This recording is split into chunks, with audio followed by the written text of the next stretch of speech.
Soy Fernando Díaz Villanueva. Hoy es 16 de abril de 2024 y esto es La Contracrónica.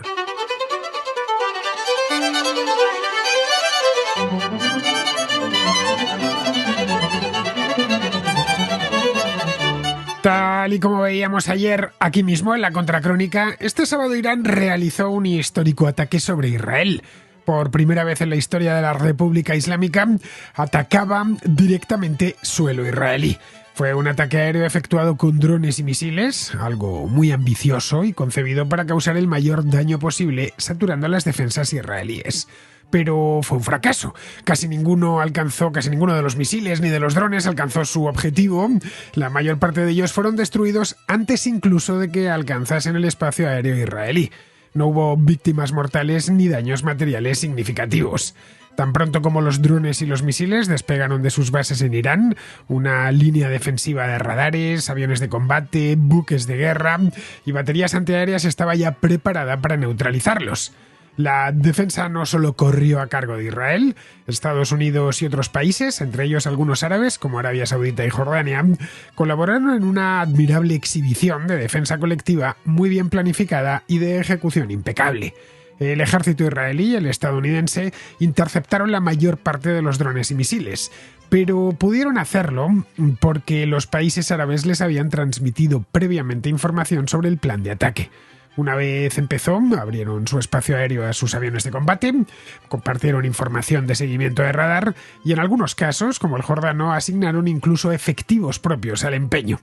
No fue algo improvisado, la operación del pasado sábado es la culminación de varios años de trabajo silencioso para concertar una alianza de países árabes suníes cuyo objetivo es contener a Irán. No se trata de una versión de la OTAN en Oriente Medio, como se ha dicho en estos 2 últimos días, sino algo mucho más modesto, pero no menos efectivo. El Pentágono lleva tiempo centrado en aunar voluntades para neutralizar el creciente arsenal de aparatos no tripulados y misiles que Irán ha desarrollado con gran mimo y dedicación en los últimos años. Armas que se han convertido en un activo importante de sus fuerzas armadas y que son las mismas que lanzó sobre Israel el pasado sábado. El éxito repeliendo el ataque se fundamentó en 2 pilares que trabajaron simultáneamente y, a la luz de cómo terminó todo, de forma muy efectiva. Por un lado, el sofisticado sistema de defensa aérea de Israel, un sistema conocido como cúpula de hierro, sobradamente testado en los múltiples ataques realizados con cohetes desde la Franja de Gaza y el sur del Líbano que el país ha tenido que repeler durante los últimos años. Por otro, la ayuda que le brindaron sus aliados occidentales y algunos países árabes que temen mucho más a Irán que a Israel. Los aviones de combate estadounidenses, británicos y jordanos desempeñaron de hecho un papel especialmente importante en el derribo de los drones. La pregunta que queda en el aire es si Israel podría defenderse de igual manera si no contase con ese apoyo exterior. Esta vez ha contado con eso y con el hecho de que el ataque iraní estaba más que previsto, por lo que pudieron prepararse con tiempo suficiente para repelerlo. Es importante despejar esta incógnita, ya que de ello dependerá la envergadura y la naturaleza de la respuesta israelí.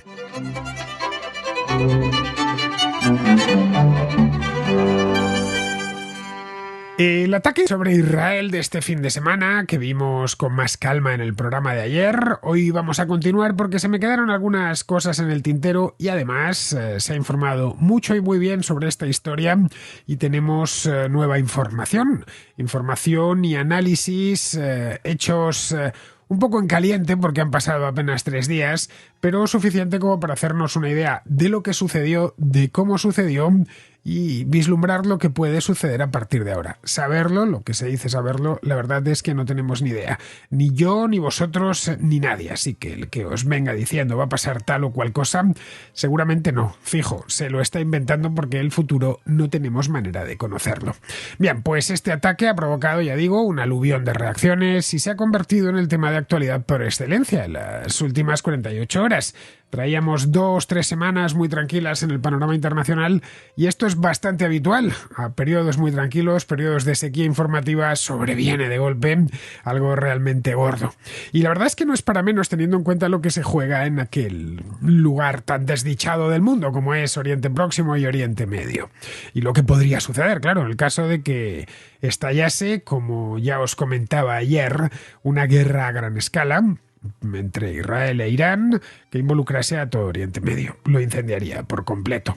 Una guerra que necesariamente involucraría a otros actores como Estados Unidos, por supuesto, Arabia Saudita y seguramente más países árabes y europeos, como el caso del Reino Unido o de Francia, que siempre han tenido intereses en aquella zona.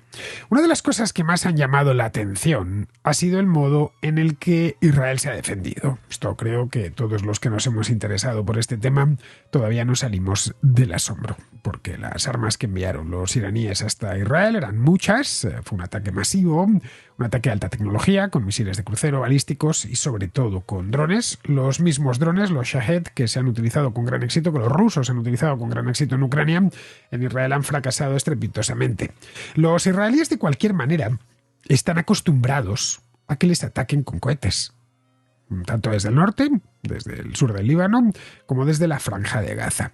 Son cohetes por lo general mucho más rudimentarios, pero están acostumbrados a recibir ataques aéreos. Eso les llevó hace ya unos 20 años más o menos a plantearse el desarrollo de lo que denominan, lo que se denomina en inglés Iron Dome, es decir, cúpula de hierro. Un sistema de defensa antiaérea que está dotado de radares, de alerta y baterías de misiles tierra-aire que destruye los cohetes que entran en el país. Estas baterías pueden ser móviles como fijas. Es un sistema que funciona bastante bien y a Israel le ha ahorrado quizá miles de vidas de estos ataques con cohetes y, por supuesto, muchísima devastación que crean o que creaban, mejor dicho, estos mismos ataques. A pesar del Iron Dome, no es infalible y se les cuela, sobre todo cuando los ataques son masivos, se les cuelan algunos cohetes. Pero vamos, que ha funcionado muy bien. El sistema entró en funcionamiento hace ya unos cuantos años, en el año 2011 quedó formalmente inaugurado y desde entonces ha repelido, no sé el número, pero multitud de ataques con cohetes provenientes de Gaza y el sur del Líbano, evitando de paso, y esto es lo más importante, víctimas mortales y destrucción de viviendas y infraestructuras como carreteras. Algo que padecían los israelíes, que sufrían en silencio de forma regular, especialmente en las zonas fronterizas del norte del país y la vecina, la limítrofe con la Franja de Gaza. La cúpula de hierro es muy útil para este tipo de ataques, pero claro, no está diseñada para un ataque masivo y con armas de alta tecnología como las de este sábado. Aun con todas, trabajó a pleno rendimiento el sábado, pero por sí sola no hubiese bastado. El ataque iraní, ya digo, fue una cosa muy seria. La defensa israelí interceptó casi 150 misiles balísticos y de crucero y un número similar de drones. La idea era que, la defensa israelí y de sus aliados, quiero decir, la idea era de los iraníes, era enviando tanto, lo comentábamos ayer, si hubieran querido dar un simple aviso o esta tesis que todavía sigue bailando por las redes sociales de que fue un ataque pactado, si hubiera sido así no hubiera enviado tanto, hubiera enviado 5, 6, 10, 15 misiles y la cosa se hubiese quedado ahí, me los destruís en el aire y así salvamos el honor. Bien, la idea era enviar mucho para saturarles, coparlas por el ataque y que algo pasase, algo malo necesariamente para los israelíes, que muriesen algunos, que quedasen algunas infraestructuras o viviendas o edificios destruidos. Estamos hablando de armas muy superiores en todos los aspectos a estos cohetes caseros que construyen los gazatíes o los de Hezbollah en el Líbano. No siempre envían cohetes caseros, pero lo normal es que envíen este tipo de cohetes que no tienen mucha precisión, todo se ha dicho, y tampoco una capacidad destructiva muy grande. Lo que enviaron los iraníes sí que tenía una capacidad destructiva bastante grande. Pero el hecho es que no pasó casi nada, ni no hubo que lamentar una sola víctima mortal, ni civil ni militar. Como os decía ayer, lo único que ha habido a lamentar es una herida, una niña árabe en el desierto del Negev, fruto de la metralla de uno de los ataques.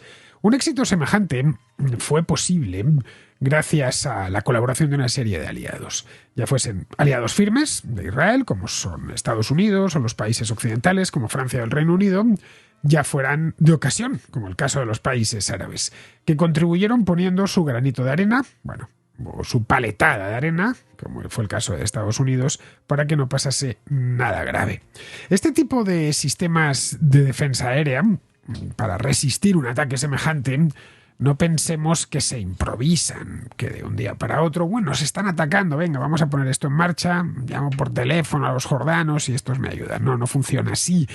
Si tratase de pocos, pues bien, se puede improvisar sobre la marcha, pues que era el ataque muy grande. Esto, lo que se puso en marcha el sábado de madrugada, era algo que ya estaba previsto. Los planes para construir un sistema integrado de defensa aérea se remontan, de hecho, podríamos irnos incluso, diría que un par de décadas atrás. Tuvo unos años de arranques en falso, de avances mínimos, pero la iniciativa cobró impulso después de los acuerdos de Abraham del año 2020. Estos acuerdos, que ya vimos aquí hace muchos años, pues 4 en la contracrónica, que negoció el gobierno de Trump y que establecieron relaciones diplomáticas formales entre Israel, los Emiratos Árabes Unidos y Bahrein. A esos acuerdos se han sumado otros países como Sudán o Marruecos ya posteriormente, pero tanto Sudán como Marruecos son países más lejanos de la zona caliente de Oriente Próximo y Oriente Medio. Con Jordania, Israel tiene muy buenas relaciones, o por lo menos buenas relaciones, desde el acuerdo jordano-israelí del año 1994. La frontera está abierta, comparten embajadores y tienen, por cierto, una relación comercial bastante buena. Así que en el caso de Jordania no tuvo que entrar en los acuerdos de Abraham porque no le hizo falta. Lo mismo podemos hablar de Egipto, cuyos acuerdos con Israel son incluso más antiguos, son del año 1979, de los acuerdos de Camp David. Por lo tanto, estos acuerdos, que tuvieron una importancia capital en el año 2020, aunque pasasen un poco desapercibidos porque coincidieron con un periodo bastante tranquilo en Oriente Próximo, se han visto que a la larga han tenido consecuencias serias. Esto mismo no hubiera sido posible, lo que vimos el sábado, sin esos acuerdos. Tampoco hubiera sido posible, seguramente, el ataque del 7 de octubre. El ataque terrorista de Hamas, que penetró en territorio israelí, que mataron a todos los que pudieron y además se hicieron con un montón de rehenes. Una de las cosas que hablábamos en aquel momento, si os recordáis aquel programa que hice con Alberto Garín, que el propio Alberto insistía en el hecho de que con lo que quieren acabar los de Hamas es precisamente con estos acuerdos de Abraham, que era la peor noticia que habían recibido en medio siglo. Bien, pues esto empezó en aquel momento, ya en 2020, y un poco después el Pentágono lo que hizo un movimiento interno que también pasó desapercibido. Pasó a Israel de su comando europeo, que es donde estaba, al comando central, que es el que se encarga de Oriente Próximo y Oriente Medio. Esta medida permitió una mayor cooperación militar con los gobiernos árabes, siempre bajo los auspicios de Estados Unidos. La entrada de Israel en el comando central fue un punto de inflexión, ya que hizo mucho más sencillo compartir datos de inteligencia y que se proporcionasen alertas tempranas entre los distintos países. En marzo del año 2022, estamos hablando de algo que sucedió hace poco más de 2 años, un general de infantería del ejército de los Estados Unidos, un tipo concretamente de la Marina, de infantería de Marina, un tipo llamado Frank McKenzie, que en aquel entonces era el máximo comandante estadounidense en esta zona, convocó una reunión secreta. De todas estas cosas nos hemos tenido que enterar ahora, que es cuando han empezado a informar los periódicos. Convocó una reunión secreta de altos oficiales israelíes y de varios países árabes, por lo menos los que habían firmado los acuerdos de Abraham, para explorar cómo podrían coordinarse para neutralizar un hipotético ataque artillero iraní. De aquellas conversaciones que se celebraron en Egipto, en la localidad del Sharm el Sheikh, salió la operación de este fin de semana. No es que supiesen que el día 13 de abril de 2024 se fuese a producir un ataque. En 2022, como es normal, tampoco se había producido el ataque previo, el del 7 de octubre, sobre el sur de Israel. Simplemente tener previstos los sistemas de alerta temprana y de defensa en el caso de que la situación se calentase y terminase con Irán atacando directamente a Israel. En aquel momento, en marzo de 2022, parecía ciencia ficción, pero bueno, vivimos en tiempos un tanto convulsos y lo que hoy parece ciencia ficción, dentro de 6 meses o de 1 año está sucediendo delante de nuestras narices. Así que hicieron bien los estadounidenses en reunir a toda esta gente e invitarles a participar en un sistema de defensa para que la situación no se caldease más de la cuenta. No se sabe muy bien qué hablaron, se sabe que estuvieron allí, que estuvieron hablando de esto, debieron seguramente establecer los protocolos de información y las unidades que necesitaban en el caso de que Irán se decidiese a atacar, cosa que esta vez sabían que iba a atacar, porque, como os decía ayer, los iraníes se pasaron 2 semanas deliberando y amenazando. De haberlo hecho de forma algo más discreta y no tan ambiciosa, quizá les hubiese salido mejor. Esta alianza de defensa aérea, que nació en aquella reunión de Sharm el Sheikh en el año 2022, nunca había sido probada en el mundo real. Era simplemente un planteamiento de trabajo en el caso de que se produjese algo así, tener, como os decía, los protocolos ya preparados. Pero el 1 de abril, un ataque en la embajada iraní de Damasco, un ataque israelí, mató a varios oficiales iraníes.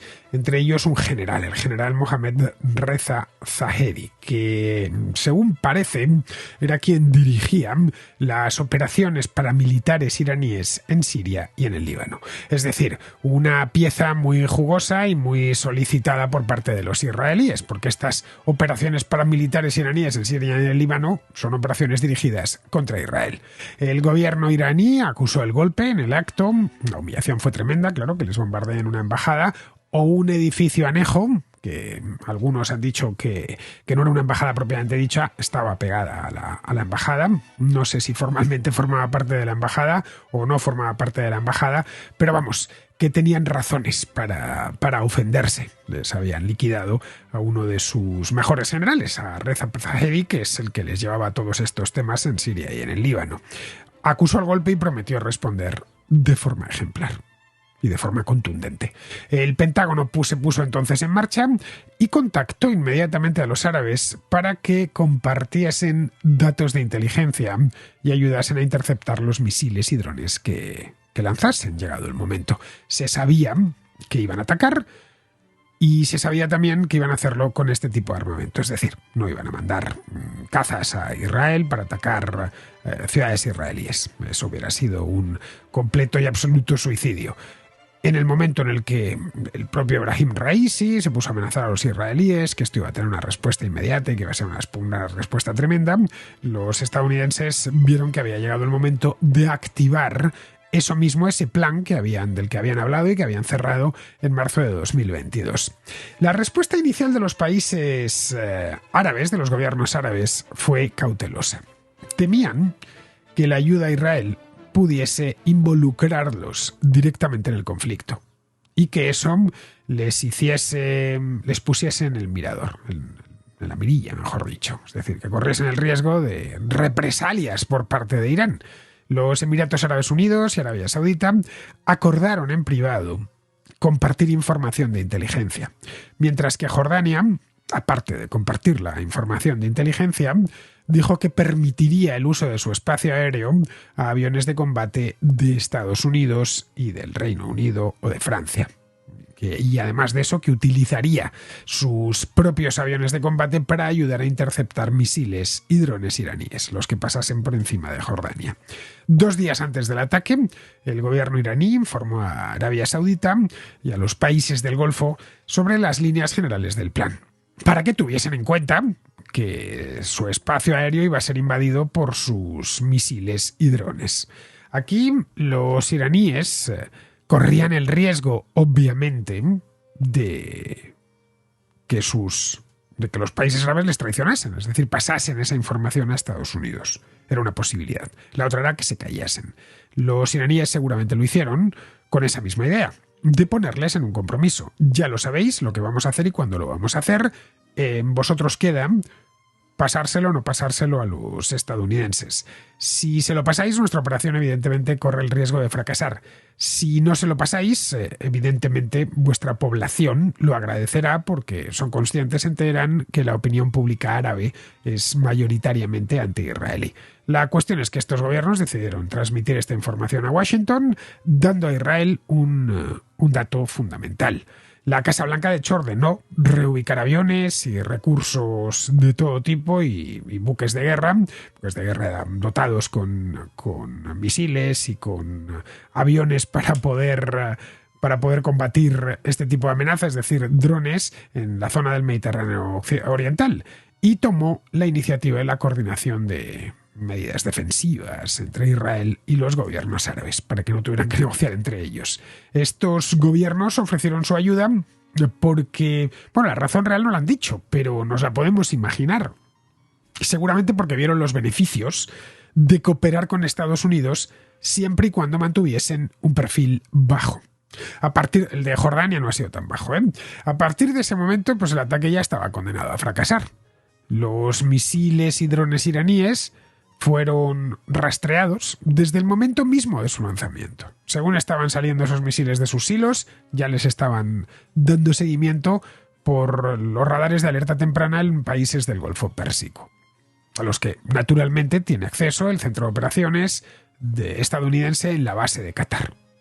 Bastaba con transmitir esa información a Israel, a Jordania y a sus propios efectivos en la zona para neutralizar la amenaza. En cuanto los drones iraníes estuvieron dentro del alcance, fueron derribados. La mayor parte de ellos por aviones israelíes y estadounidenses y en menor número por aviones de combate británicos, franceses y jordanos. Lo que pasase de ahí, de esta primera línea, ya se encargaría la cúpula de hierro y las baterías antiaéreas israelíes colocadas al efecto. En un momento dado del ataque, más de 100 misiles balísticos iraníes estaban en el aire al mismo tiempo, dirigiéndose todos hacia Israel. Simplemente para que lo visualicemos. Los aviones estadounidenses, según se ha sabido, derribaron más de 70 drones y 2 destructores ubicados en el Mediterráneo Oriental, dotados obviamente con misiles guiados, interceptaron hasta 6 misiles más. Un sistema de defensa aérea Patriot de Estados Unidos, que en una base cerca de Erbil, en Irak, derribó otro misil balístico iraní. De más de 300 drones y misiles balísticos y de crucero disparados desde Irán hacia Israel, solo una pequeña cantidad cayeron en Israel, causando, como vimos ayer, daños menores a una base militar en el sur del país, en el desierto del Negev. En resumidas cuentas, todo un éxito para Israel y para sus aliados y un fracaso estrepitoso para Irán, que empeñó una considerable cantidad de recursos, 170 drones, 120 misiles balísticos y 30 misiles de crucero para no conseguir nada. Ese éxito se debió, como acabamos de ver, a una combinación de un sistema de defensa aérea israelí que es sofisticadísimo, el Iron Dome, y a la asistencia que le habían brindado los Estados Unidos y sus aliados occidentales y estos aliados árabes de ocasión. Si Israel y sus aliados pueden reproducir esto mismo en unas condiciones de guerra abierta, el ataque de este fin de semana se conocía con antelación. Vamos, que fue lo opuesto a un ataque sorpresa. Bien, esto es una pregunta abierta, no lo sabemos. Si esto se podrá mantener en el tiempo. También es una pregunta abierta si en el caso de una guerra abierta, una guerra total, llamémosla, Israel podrá defenderse sin ayuda externa. Bien, esta yo creo que es la pregunta del millón. Bueno, esa y cuál será la represalia. Como veis, conforme van pasando los días se nos van acumulando las cuestiones. Pero ambas, estas dos, están íntimamente relacionadas, ya que la represalia dependerá de que Israel cuente con los apoyos que tuvo el sábado. Es decir, que Estados Unidos se vuelquen, que el Reino Unido se vuelque, que Francia se vuelque y que se vuelquen también jordanos, saudíes y emiratíes. Si contraataca, por ejemplo, en suelo iraní, que es una posibilidad, esto podría dar lugar a una nueva represalia, mucho más devastadora. Es decir, en lugar de enviarles 300 drones y misiles, que les envíen 1.500 o 2.000. Pero claro, no responder en absoluto, o hacerlo de forma muy débil y no muy resuelta, podría erosionar su posición. Eso no disuade demasiado, haciendo a Israel y a otros países más vulnerables a futuros bombardeos iraníes. Irán, en definitiva, ha entrado en una nueva etapa, y de esto ya podemos estar seguros. Esto ya no es una pregunta, esto es una respuesta. Ha dejado de esconderse detrás de estos proxies que llaman en inglés, de estos representantes de estas franquicias que utilizan Siria, en el Líbano, en Yemen, y ha quedado expuesto a un ataque directo de Israel. En el futuro Israel no podrá quedarse sentado tranquilamente e interceptar todo lo que detecte en sus radares, como ha hecho hasta ahora. Los sistemas de intercepción, especialmente los Arrow o los Patriot, son muy caros y su cantidad es limitada. Luego el Congreso de Estados Unidos, que como bien sabéis tiene paralizado el paquete de ayuda para Ucrania, pero también iba una partida para Israel y otra para Taiwán. Esto ha creado una dificultad adicional.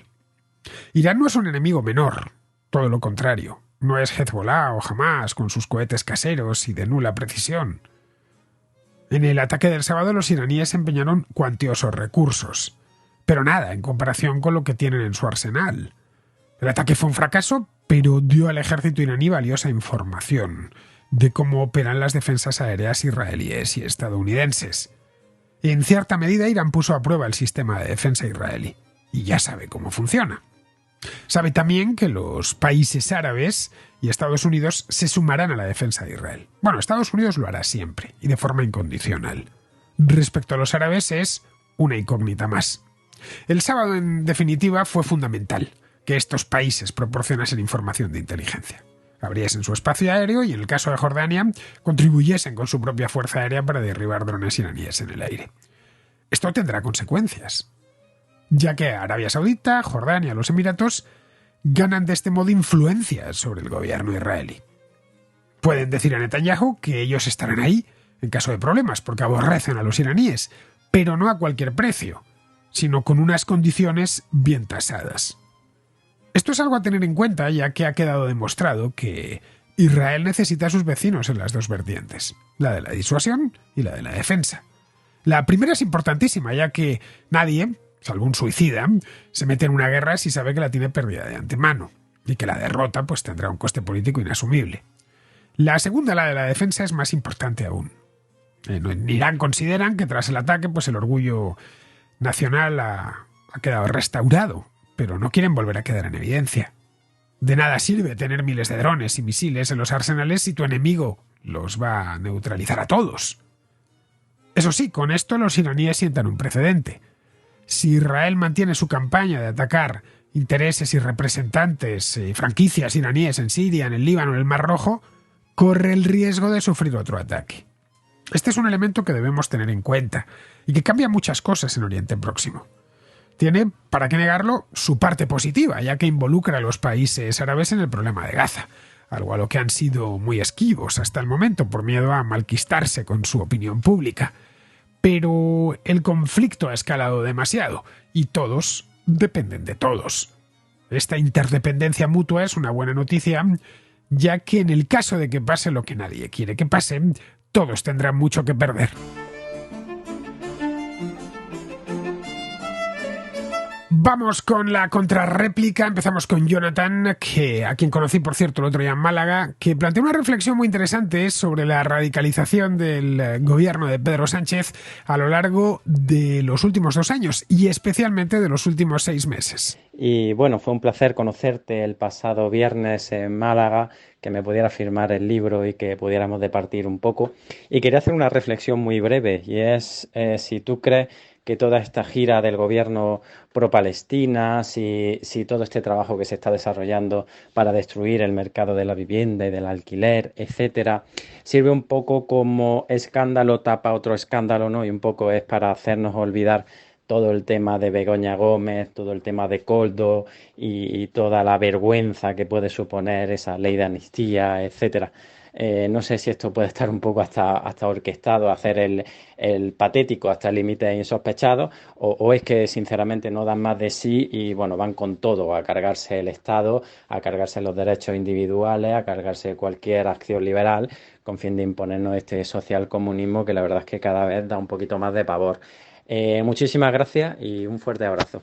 Bueno, Jonathan, fue un placer para mí también conocerte en persona, como tú, un montón más que tuve la ocasión de saludar por primera vez y a estrechar la mano en Málaga este viernes, que fui para allá para participar en un diálogo de la Fundación César Ramírez junto a Jano García. La verdad es que a mí me gustó muchísimo y pasar esos 2 días en Málaga me gustó todavía más porque la ciudad es una maravilla, su clima es paradisíaco y además los malagueños son gente fantástica.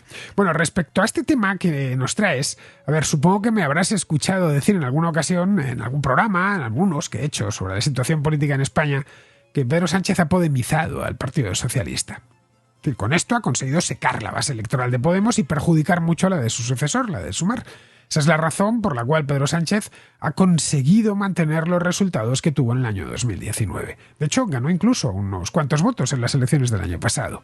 Los estrategas electorales del PSOE entendieron que el centro está ya ocupado, primero lo estaba por Ciudadanos y luego ya por el Partido Popular, y se han volcado en la izquierda, o la izquierda más radical, con la idea de conjurar la amenaza que supuso Podemos en su momento. Eso, trasladado a la realidad, es el Pedro Sánchez que tenemos en estos momentos. El Pedro Sánchez echado al monte actual. Es decir, un gobierno que está hoy por hoy en la extrema izquierda. Y ojo, no me estoy inventando nada. Ahí tenemos todas sus iniciativas legales de los últimos 2 años. Desde la ley de la vivienda, la del sí es sí, pasando por la ley trans y terminando por los continuos incrementos fiscales, las cargas solidarias, los impuestos especiales a las empresas, en fin, que han convertido a España en el país con los impuestos más altos de Europa.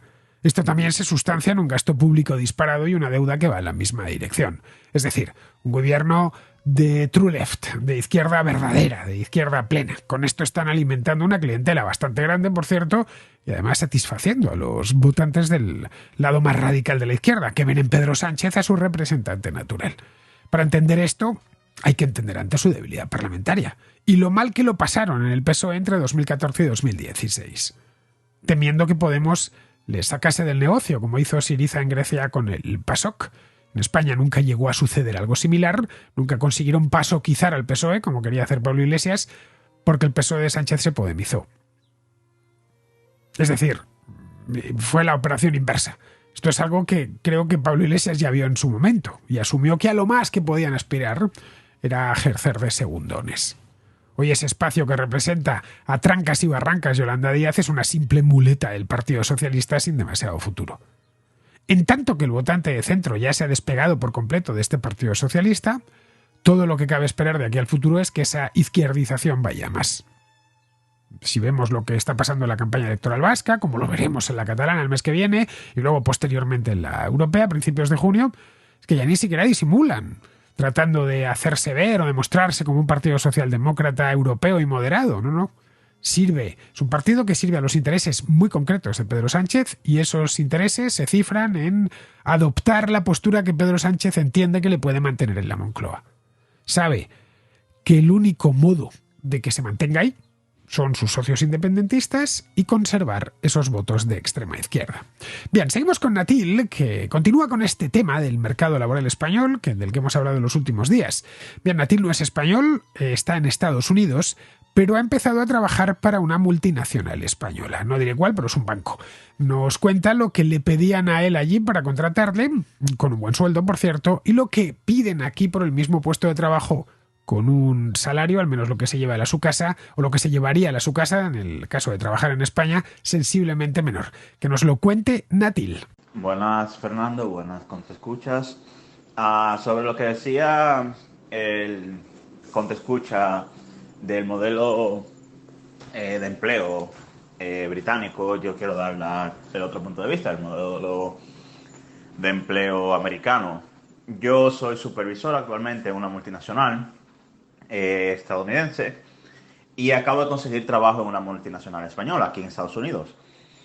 El requisito que me pedían en mi pueblo era hablar inglés y tener algo de experiencia lidiando con clientes. Por curiosidad, por cierto, voy a cobrar unos $4,300 al mes. Mi pueblo es un pueblo donde la renta media son $800. O sea que ya pueden hacer la idea de que es un buen sueldo. El punto es que por curiosidad digo, bueno, voy a revisar a ver cuáles son los requisitos para mi posición en una de sus sucursales en Madrid.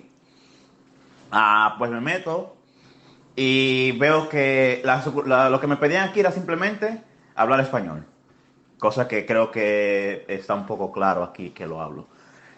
Para la sucursal de Madrid piden un 33% de discapacidad, ser mujer, pero fuera de esas tonterías, piden un título universitario en el área o estar en el último año de carrera de una carrera de 4 años. Exigen 1 año de experiencia en el tema. Y si no me equivoco, también exigían eso, psicotécnico y todas esas cosas que piden allá. Y el sueldo son 1.400 euros en Madrid, que no sé cómo será la renta y todo eso, pero sé que no es nada bueno.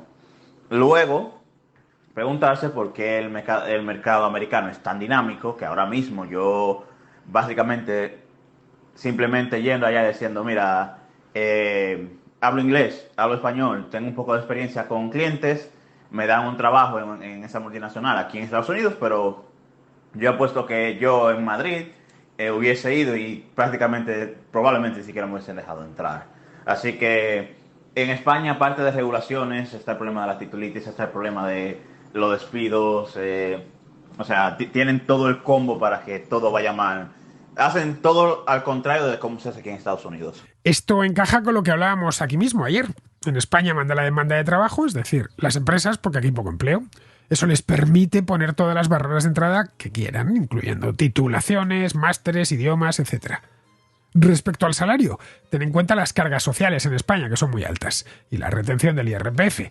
Y esos 1.400 euros no son realmente 1.400 euros, es casi el doble. Pero al trabajador solo le llegan 1.400 euros, que son al cambio unos 1.500 dólares. Eso sí, si te contratan y pasas 10 años allí, no digamos ya si pasas 30, tienes derecho a una indemnización que la empresa debe liquidarte en caso de despido. El despido además tiene que estar justificado, porque si no sería un despido improcedente. Tiene también el despido improcedente, no tienen que justificar que es improcedente para poderte pagar porque te tienen que pagar la indemnización.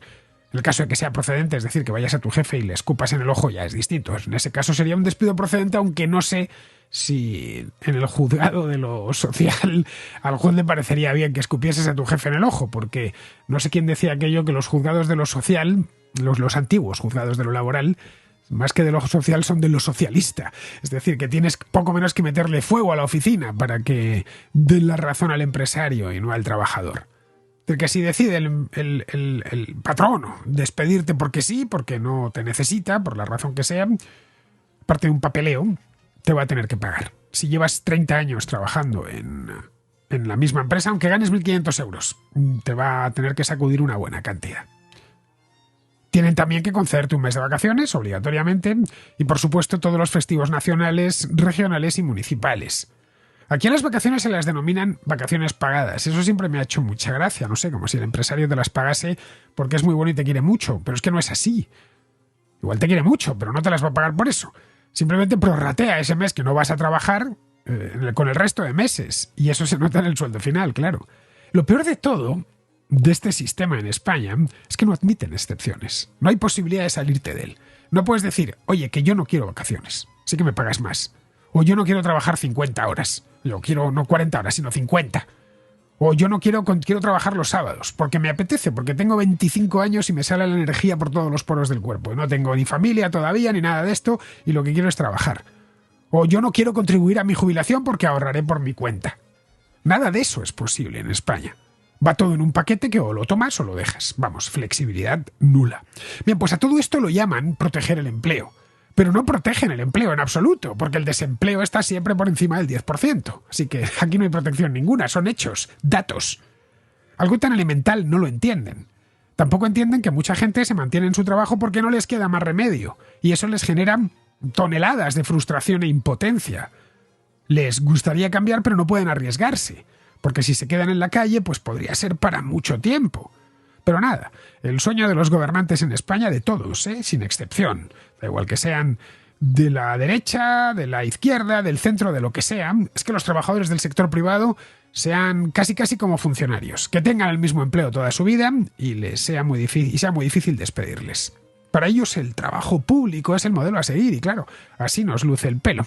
Bien, vamos ahora con Luis, que tiene una petición para la contrarréplica para esta sección, que por cierto ya ha sido atendida. Hola Fernando, ¿qué tal? Buenas tardes. Oye, mira, quería hacerte una petición que a lo mejor para ti te supone más esfuerzo, pero para nosotros, para algunos de nosotros lo agradeceríamos. Y es que como en tus audios pues sueles tratar varios temas, si hubiera la posibilidad de poner, bueno, cuando digo varios temas, sobre todo en la contrarréplica, ¿no? Que hay varios temas, o como siempre dejas una parte final para responder preguntas, o audios de los contraescuchas, si pudieras hacer como una especie de índice o de a partir del minuto tal hablo de tal, que eso en YouTube va muy bien porque incluso te marca la línea de tiempo donde empieza cada cosa. Y nada, eso es claro, algunas veces me pasa pues que no tengo tiempo de escuchar tantas cosas como me gustaría escuchar.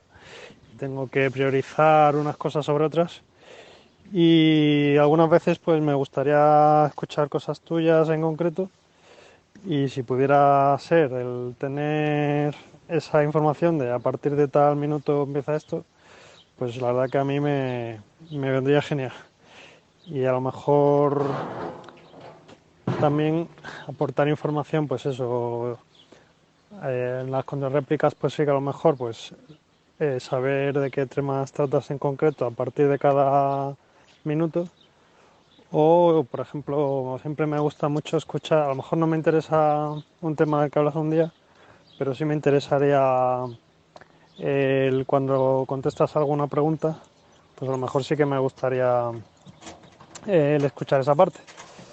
Entonces ahí también pues a lo mejor me vendría bien esa información que estuviese en las notas del episodio y a partir de qué minuto. Pues eso mismo que me pides, Luis, lo vengo haciendo desde hace ya, pues creo que 1 o 2 meses. Luego porque me lo pidió en Contraescucha. Me pidió que pusiese, concretamente en YouTube, pusiese el minuto y el segundo en el que empieza cada uno de los temas de la contrarréplica. Así que nada, le hice caso y desde entonces lo pongo. Lo coloco también en iVoox, aunque ahí creo que no existe la posibilidad de saltar directamente al minuto, pero sí existe en YouTube. No hay más que pulsar sobre la cifra creo que se sombrea de azul y te lleva al punto exacto del programa. Así que nada, tanto en la contrarréplica entre semana como en el contrasello, en la contrahistoria, los libros o las películas de la contraportada y el contraplano tienen su minuto y su segundo, por si queréis ir a un libro concreto o a una cuestión concreta, y así de forma directa. Si os preguntáis dónde está esto, esa es la razón por la que he pasado esta nota de voz de Luis, o no tenéis más que ir a la descripción del programa y abajo del todo, después de la introducción encontraréis una leyenda que pone la contrarréplica y debajo los temas con su correspondiente minutado. Bien, pues vamos a terminar, vamos con Pizarro que nos habla del el tema de la semana, que es el ataque de Irán a Israel. La República Islámica tiene miles de razones legítimas y espurias para atacar a Israel y la necesidad de revancha tras el zarpazo recibido en Damasco. Si este ataque es su mejor golpe, la cosa poco puede escalar y seguirá en el te odio y si pudiera. Este ataque vuelve a poner a Israel en la posición de agredido que tanto necesita para rebajar las amonestaciones acerca de sus agresiones. Que se enmarañe un asunto que lleva embrollado décadas poco puede sorprender y ya poco puede alarmar. Un cordial saludo de Pizarro. Y hasta aquí, queridos amigos, llega la contra de hoy, 16 de abril, mañana 17, y estaré de vuelta. Hasta mañana.